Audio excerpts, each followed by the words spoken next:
When Yeah. you're building some of these point solutions like Oracle, a Salesforce, Workday, things that run most businesses, right? Like, let's not be shy about that. These things are integral to the operations and running of most businesses, and they're just bolting AI on.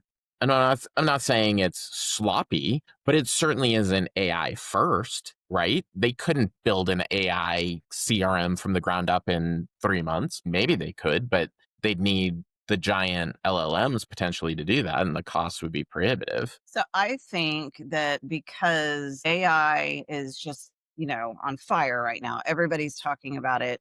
It was a rush to get something out there so they can be competitive, Mm, right? And so I feel like your big companies like your Salesforce and what have you, they got something out there so that they could say it's AI. But there's smaller companies that do a much better job than what they're doing. I'm sure they'll advance it and it'll be okay. right. But personally, we're not necessarily leveraging it. So we went and, built our own multi-agent architecture. It took time. It took a couple of months. So you have an upfront investment to put the right things in place, but you put it in place so you can go faster. Right. Right. And so that multi-agent architecture is part of your foundational? Yep. Yeah.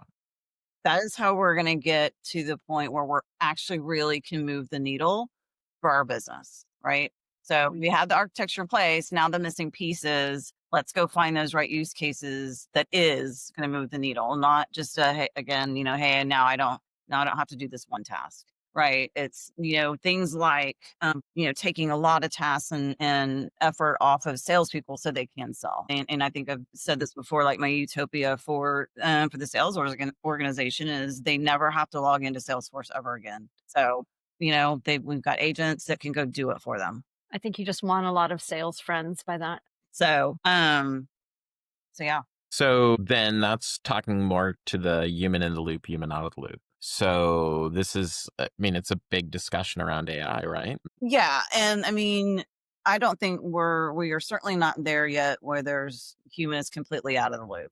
Mm, So, for instance, what I was just talking about in terms of take the sales organization and we built, agent that can go and build a quote for you. You would still want to see it and make sure it's right before you hit, send, so to speak. Right. And yeah. so I don't think we're quite there yet in terms of having full confidence that it could do, just do everything that you want it to do without you having to approve it or review it or look at it, what have you.